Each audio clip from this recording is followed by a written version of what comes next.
안녕하세요. 문서연 선생님입니다. 이번 시간에는 학생에게 답하는, 하지만 질문은 아닌 사회문화 어떻게 하면 점수를 맞을 수 있을까요? 만점.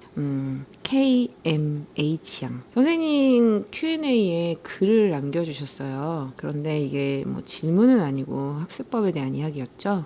지금 공부를 하고 있는데 6월 모평을 생각보다 너무 못 봤다. 엑셀표도 했는데 명확하게 딱 풀리는 느낌이 아니라 이러면서 풀는데 어떻게 해야 할지 모르겠다. 하지만 선생님의 킬러 마스터 표분석을 듣고 표분석도 재밌어지려고 해서 너무 좋다라는 글을 남겨주신 분이었습니다. 선생님이 이야기를 한다면 지금 선생님의 수업에서는 문제풀이가 많이 이루어지질 않아요. 왜 그러냐면 엑셀표를 통해서 개념을 쌓았죠. 스펙트럼에서. 그리고 거기에 플러스 킬마에서 사회문화는 표분석을 하고 있습니다. 그러다 보니까 문제를 푸는 그런 시간적인 여유가 없는 거예요. 개념 쌓고 표분석에 대한 수업만 진행하는데도 빠듯한 건 거죠. 그 수업 시간 내에는. 그러면 혼자서는 어떻게 해야 되느냐? 혼자서 문제풀이를 하는 걸 추천드립니다. 그러면 문제풀이는 어떻게 해야 하나요? 라고 하면 모의고사. 선생님은 이제 개념 다 끝났다면 그냥 표분석은 킬마를 하면서 쌓아나간다고 생각을 하고 표분석을 제외한 개념편을 그냥 모의고사로 푸는 거예요. 즉 어떤 단원별 이런 부분보다는 우선은 하나의 이런 모의고사, 즉 20문제짜리로 문제를 푸는 걸 추천드립니다. 왜냐면 개념만 쌓았다고 바로 점수가 나오지 않아요. 선생님이 그 이야기를 한 적이 있어요. 시험은 4단계를 거쳐야지 점수가 나온다. 그럼 무엇이냐? 먼저 첫 번째 개념, 이해가 먼저다. 근데 이해해야지 점수가 나오는데 이해만 했다라고 점수로 바로 연결되진 않는다. 엑셀표를 통해서 본인 것화시키는 시간이 필요하다. 그 다음에 또 하나가 뭐냐면 바로 여기가 문제풀이입니다. 문제를 푼다라는 건 단순히 개념을 아는 것과 다르게 그걸 적용하는 거거든요. 이 적용의 과정도 훈련이 필요합니다. 그러다 보니까 시간상 선생님이 지금 문제풀이를 많이 할 수가 없어서 여기 엑셀표 위주의 그다음에 문제 한두 문제 푸는 정도로만 지금 스펙트럼이 진행이 됐었거든요. 그러니 이 모의고사 문제 자체를 본인이 다운받으셔서 이거 뭐 평가원 사이트라든지 어디에서나 다 다운받으실 수 있거든요. 이거 다운받으셔서 문제 풀었으면 하는 생각이 있습니다. 또 하나 맨 마지막은 얘네들을 계속 어떻게 반복하면서 내가 틀렸던 거 확인하고 이러면서 셀프 엑셀표를 만드는 거 기억하시죠? 선생님 셀프 엑셀표 노트라고 이야기하는 부분은 내가 틀렸던 부분들을 따로 정리를 해가지고 계속 반복해서 볼 수 있는 것들인 거예요. 그러니 이 과정을 꼭 하셔야지 점수가 나옵니다. 그럼 사회문화는 이렇게 개념, 표분석, 그리고 문제풀이인데 그 문제풀이 모의고사 풀면서 어느 정도까지 되어 있어야 되느냐. 사회문화는 좀 특징적인 부분이 있어요. 어떤 특징적인 거냐면 아예 시험 그 자체 내에서 난 너에게 이런 걸 묻고 있어 라고 아예 던져주고 시작하는 건 거죠. 그래서 선생님이랑 어디 한번 확인해 봅니다. 어떤 거냐면 이런 거거든요. 자, 밑줄 친 기역과 리을과 같은 현상 하는 순간 애기 머릿속에 뭐가 떠올라야 되죠? 그치, 이 경우는 자연현상, 사문현상 묻는 문제인 거예요. 그러면 만약에 이 개념이 부족하다? 그러면 이 개념을 찾아서 스펙트럼 돌아가서 엑셀표 하는 겁니다. 그런데 보자마자 뭘 묻는 문제인지 그에 대한 개념이 무엇인지가 머릿속에 어느 정도 있어야 돼요. 2번 6월 모의고사의 2번 학생들이 가장 많이 틀렸던 문제인데 이 연구는 이라고 하는 순간 얘는 양적 연구과정의 타당성이죠. 이 양적 연구과정의 타당성 8단계입니다. 이 8단계 세팅해 놓고 독립변수, 주변인의 역량, 종속변수, 모집단 이런 식으로 이렇게 체크하면서 분석하면서 푸는 겁니다. 그러면 여기에서 쭉 내려간 다음에 보자마자 얜 실험법 사용됐네 이렇게 말이죠. 자, 3번입니다. 3번 주류문화, 하위문화, 반문화 묻는 문제입니다. 사회문화는 아주 친절하게 난 너에게 이런 걸 묻고 있어 라고 던져주는 거죠. 근데 이거 완전히 선생님 엑셀표랑 똑같지 않나요? 그러니까 주류문화, 하회문화, 반문화 만약 그 개념이 헷갈렸다라고 하면 엑셀표 찾아가서 그 개념 채워 넣으시면 됩니다. 그리고 한두 개 틀리는 부분들은 셀프 엑셀표에 넣는 거고 말이죠. 일탈이론 하는 순간 몇 가지가 떠올라야 되죠? 5가지가 떠올라야 됩니다. 어떤 거? 목적과 수단의 계리 아노미, 그 다음 무규범의 아노미, 갈등 이론, 차별적 교제 이론, 낙인 이론 말이죠. 이렇게 5가지가 떠오르지 않는다라면 아직 부족한 거죠. 이게 문제를 딱 보자마자 어떤 문제인지 떠오를 정도까지. 그리고 문제를 풀 때에는 여기에선 차교론이잖아요. 일탈 집단과의 교류니까. 그러면 차교론의 내용으로 이렇게 교류가 많은 이 B 집단이 더 일탈할 가능성이 높겠죠. 그리고 이런 내용들, 일탈 행동을 규정하는 객관적 기준이 없다? 이거 선생님 책에 다 있는 거 아시지 않나요? 일탈 행동의 원인으로 타인과의 상호작용을? 이거 스펙트럼 잠깐 확인해 봅니다. 선생님이 엄청 강조하면서 애기들 일탈을 규정하는 객관적 기준에 대한 입장, 개인, 집단 간 상호작용을 중시하는 이론, 이렇게 2개. 객관적 기준의 경우 존재하지 않는다고 보는 입장, 낙인 이론. 나머지는 다 객관적 기준이 있다고 보잖아. 그러니까 이런 식으로 모든 내용들이 애기들 머릿속에 있어야 합니다. 근데 이걸 한 번 봤다고, 그리고 혹은 그냥 엑셀표만 한 번 해봤다고 남아있는 경우는 정말 좋은 건데, 그렇지 않다면 반복해 주셔야 되고 문제 풀면서 다시 상기시켜야 됩니다. 여기 그대로 나왔잖아. 일탈 행동을 규정하는 객관적 기준이 없다? 이거 낙인만이잖아요. 그럼 여기는 어디에도 해당되지 않는 경우였거든요. 일탈 행동의 원인으로 타인과의 상호작용? 이거 차교론이랑 낙인이잖아. 그럼 여기도 또 안 맞는 거죠. 자, 그 다음 이 문제는 뭐죠? 각각 산업사회, 정보사회 중 하나이다 라고 이야기를 했습니다.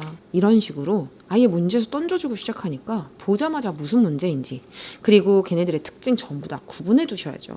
이제 여기에서 문화 변동입니다. 문화 변동하는 순간 그 변동의 요인으로 내재적 변동, 외재적 변동 구분했고, 그 다음 그 내재적 변동의 발명, 발견. 외재적 변동에는 전파 3개 있는데 여기서는 이제 직접 전파, 자유 전파. 이런 거 딱 보자마자 이런 거 묻는 문제구나. 모든 내용들 또 기억하셔야죠. 그 다음 7번 문제. 비공식 조직 이익사회 묻는 문제입니다. 사회 집단 및 사회 조직의 유형 말이죠. 그리고 이건 문화 통합 문제겠네요. 내용 딱 보면, 그지? 그 다음 이건 계층 이동, 그리고 이건 표 분석이었습니다. 성불평등과 관련된 표 분석 문제는 완벽하게 보기에서 하나씩 가지고 올라가면 됩니다.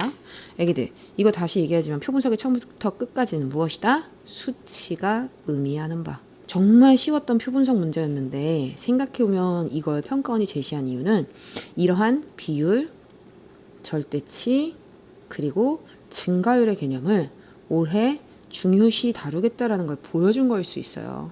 그러니 애기들, 선생님 킬러마스터의 첫 번째 단원 제목이 뭐다? 비율, 절대치, 증가율. 이거죠, 이거. 그러니 이런 것들 찾아주는 거 중요합니다. 밑에서 위로 분석으로 올라가는 겁니다. 11번 같은 경우는 조금 특징적이긴 했어요. 왜냐면 거의 한 7, 8년? 한 7, 8년 더 된 것 같죠? 양적 연구, 질적 연구가 직접적으로 그냥 문제 하나로 단독으로 나온 경우입니다. 그래서 이거 양적 연구, 질적 연구, 이러한 연구 방법의 구분. 자, 이제 그 다음 이건 뭐죠? 자료 수집 방법 하는 순간 애기들 머릿속엔 5가지 떠올라야죠. 물론 여기선 질문지, 참여 관찰, 면접만 하고 있습니다. 그 다음 이 문제, 사회학적 용어와 개념 묻는 문제죠. 그리고 이건 사회 변동, 진화론, 순환론. 그리고 15번, 사회보험, 공공부조, 사회서비스 중 하나입니다. 그렇다면 사회보장제도 무엇인지 알고 있어야지. 물론 표 분석으로 나오긴 했지만 실제로 지금 1, 2, 3번만 보면 얘네들 전부 다 그냥 사회보장제도의 개념을 묻는 문제예요. 그러니 이 부분 생각해보면 이거 1번, 2번, 3번 아니야 라고만 했어도 4번, 5번 중에 하나였습니다. 근데 이게 오답률이 60%가 넘어서 이게 오답률 2위였거든요. 표 분석이니까 지레 겁먹고 안 읽은 거지 않을까라는 생각을 합니다. 근데 그러면 안 돼요. 왜냐, 이런 것들만 제껴도 여기 둘 중에 하나만 골라도 50%의 정답률이었잖아요. 16번, 개인과 사회 관계하는 순간 뭐 묻는 문제죠? 그렇지, 실제론, 명목론 묻는 문제입니다. 그러니 이 부분 만약에 내용을 설마 실제로 명문으로는 몰랐을까? 이 부분 만약에 잘 기억이 안 난다라고 하면 그때 다시 개념 잠깐 보고 엑셀표 확인하고 돌아오는 거죠. 그러니 끊임없이 계속 문제를 보면서 이 문제 이거구나. 이 문제 이거구나. 이런 식으로. 빈곤에 유형하는 순간 애기들 두 가지를 구분하라 그랬잖아요. 주관적 빈곤, 객관적 빈곤. 객관적 빈곤에 절대적 빈곤, 상대적 빈곤이 있고 이런 거. 빈곤 유형하는 순간 그 내용 기억하셔야 됩니다. 이거 일부러 낚는 건데 은근히 많이 낚였더라고요. 애들이 안 읽은 거야. 최저 임금액이 아니잖아. 최저 생계비잖아요.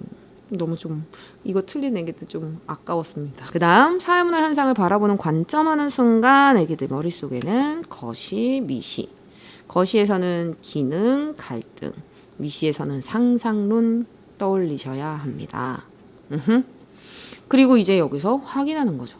근데 그냥 두루뭉실하게 하는 게 아니라고. 지금 여기 보면 알겠지만 사회문화는 다 난 너에게 이걸 물어볼 거야 라고 시작을 한단 말이죠. 19번 같은 경우는 사회적 소수자 문제였습니다. 사회적 소수자 같은 경우 안 나온 지 좀 됐는데 다시금 문제가 출제됐어요. 그래서 선생님이 생각할 때 좀 옛날로 회귀한 느낌이 듭니다. 양적 연구, 질적 연구 이것도 따로 단독으로 나오고 사회적 소수자 문제도 나와서 말이죠. 그리고 20번 인구 부양비입니다. 항상 나오죠. 이제 자리가 완전히 세팅된 것 같아. 그지? 20번 문제로 인구 부양비. 자, 이렇게 해서 사회문화 보자마자 뭐 묻는 문제인지 그리고 어떤 내용들인지 다 기억하시고 거기서 바로 적용해서 문제 푸는 겁니다. 생활관리와 다르게 사회문화 같은 경우는 아예 문제에서 난 너에게 이걸 물어보고 있어 라고 아예 던져주고 시작한단 말이죠. 이 자체가 익숙해지셔야 됩니다. 표 분석은 나중에 풀더라도 우선은 개념은 다 맞아야지.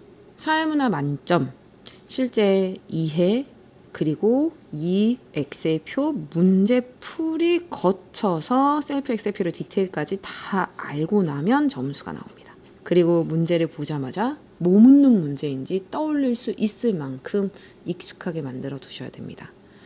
선생님이 지금 스펙트럼에서 개념을 다뤘고 그 다음 킬러 마스터에서 표 분석이랑 그리고 많이 틀리는 문제들 있죠. 양적 연구의 과정의 타당성이라든지 아니면 가설 검증이라든지 그리고 이익사회, 공동사회 이런 사회 집단과 그리고 사회 조직 물어보는 거 이런 걸 킬러 마스터에서 합니다.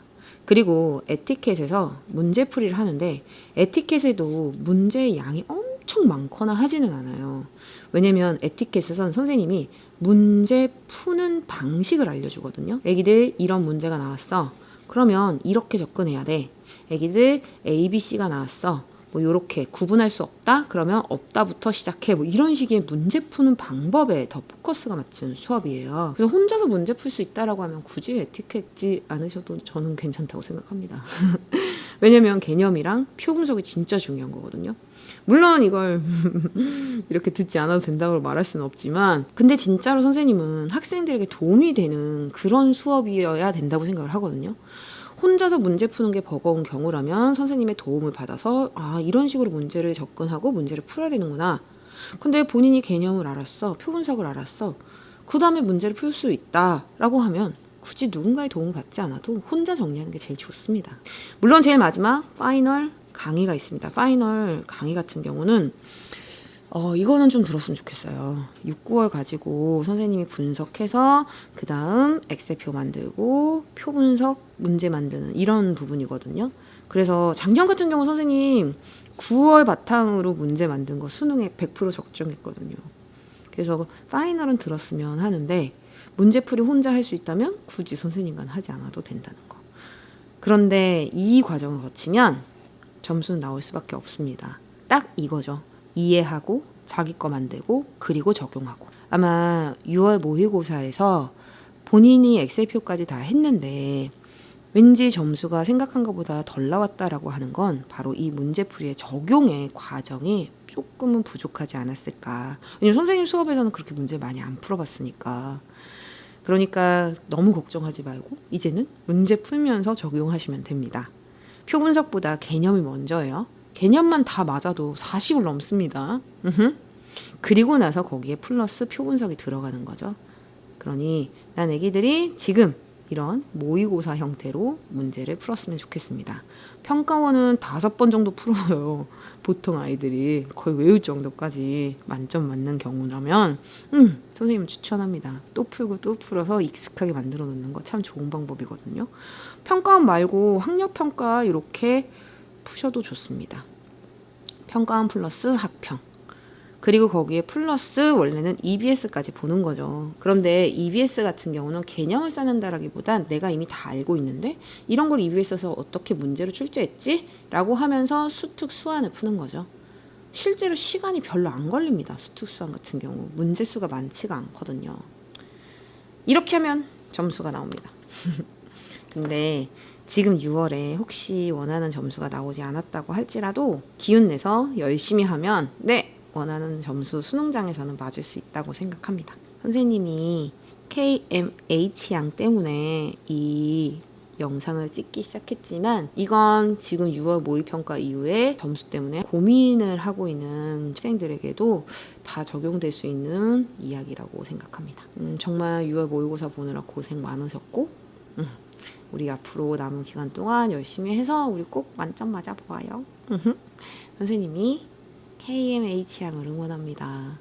화이팅!